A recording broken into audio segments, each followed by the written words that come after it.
আমরা একটি স্বৈরাচারের জঞ্জাল শহরে বেড়েছিলাম, কিন্তু আমাদের সামনে একটি ঐতিহাসিক মহানরথা অপেক্ষা করছে, যেখানে আমরা একটি শক্তিশালী বাংলাদেশ রাষ্ট্র দক্ষিণ এশিয়াতে এবং বিশ্ব মঞ্চে জন্ম দিতে পারব।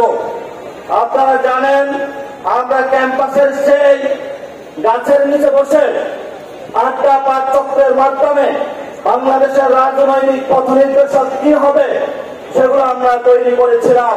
সেখানে গঠন হয়েছিল ছাত্র শক্তি।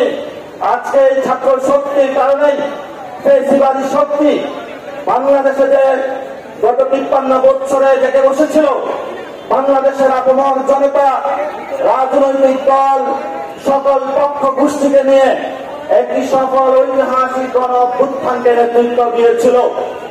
আজকে এখানে উপস্থিত আছেন সেই ছাত্র শক্তির সভাপতি, আমাদের বর্তমান জাতীয় নাগরিক পার্টির সংগ্রামী সাধারণ সম্পাদক এবং সদস্য সচিব হিসেবে যিনি একদিন দায়িত্ব পালন করছেন, জনাব আক্তার হোসেন। আজকে আমরা আবার একটি ঐতিহাসিক মোমেন্টে উপস্থিত হয়েছি। সে আমাদের যুব সংগঠন গঠন করবে, যার নাম আমরা দিয়েছি জাতীয় যুব শক্তি। আমরা ফেসিবাদী ব্যবস্থার বিলোপ করতে সক্ষম এখনো হইনি।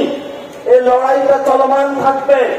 তেমনি ভাবে নতুন বন্দোবস্ত এবং একটি মর্যাদাকর রাষ্ট্র প্রতিষ্ঠার জন্য যে সংগ্রাম, আগামী বাংলাদেশের শতকে শতকে এই সংগ্রামের যে ঝান্ডা এবং পতাকা যাদের নেতৃত্বে বাংলাদেশে উঠবে, তারা হলো আগামীর বাংলাদেশের যুব শক্তি।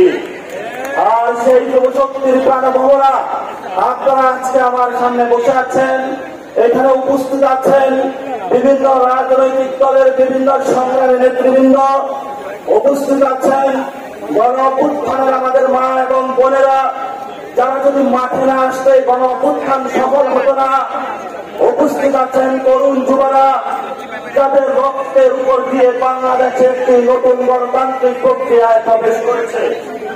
আমরা গত ৩ মাস জাতীয় নাগরিক পার্টি প্রকাশের পর থেকে ৬৪ জেলায় যোগাযোগ করেছিলাম কিভাবে ঐতিহাসিক জন্য বাংলাদেশের যে যুব সংগঠনগুলো রয়েছে, ছাত্র সংগঠনগুলো রয়েছে, সেই ফেসিবাদী থেকে কায়দা থেকে বের হয়ে নতুন একটি পদ্ধতির মাধ্যমে, নতুন একটি সিস্টেমের মাধ্যমে, নতুন একটি বন্দোবস্তের মাধ্যমে কিভাবে বাংলাদেশের যে আপমর যুব গোষ্ঠী রয়েছে তাদের জন্য কাজ করা যায়, সেজন্য সেই প্রক্রিয়া শুরু করি।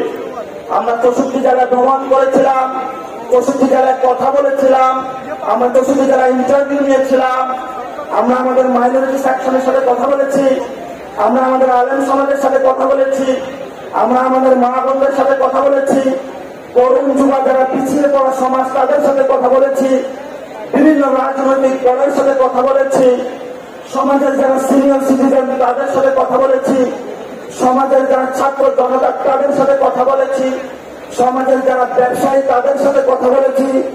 সকলের ঐক্যবদ্ধ মিলনে আমরা আপনাদের সামনে আজকে এই প্রোগ্রামে উপস্থিত হয়েছি। এই প্রোগ্রাম একটি ধারাবাহিক প্রক্রিয়ার মধ্য দিয়ে আমাদের তেমনি ভাবে নারী সংগঠন আমরা কাজ করে চলছি, শ্রমিক সংগঠনের কাজ করে চলছি, আমাদের ডায়াসপোরা সেকশনের কাজ করে চলছি, ডাক্তার, আইনজীবী, বিভিন্ন পেশাজীবী সেই সংগঠন রয়েছে সেগুলোর কাজ করে চলছি। একটির পর একটি সেই গণ অভ্যুত্থানের অগ্নুৎপাত থেকে উৎপাদিত শক্তি হিসাবে আপনাদের সামনে ইনশাআল্লাহ ধীরে ধীরে বাংলাদেশে উদ্ভাসিত হবে। এবং আজকে প্রথম সেই উদ্ভাসিতের তালিকায় জাতীয় যুব শক্তি স্থান করে নিয়েছে। এই জন্য সবাই করতালি হাত তালে দিয়ে আমরা আমাদেরকে অভিনন্দন জানাই। কথা বেশি নয়, আজকে আমাদের জগন্নাথের ভাইয়েরা 4 দিন ধরে রাস্তায় বসে রয়েছে।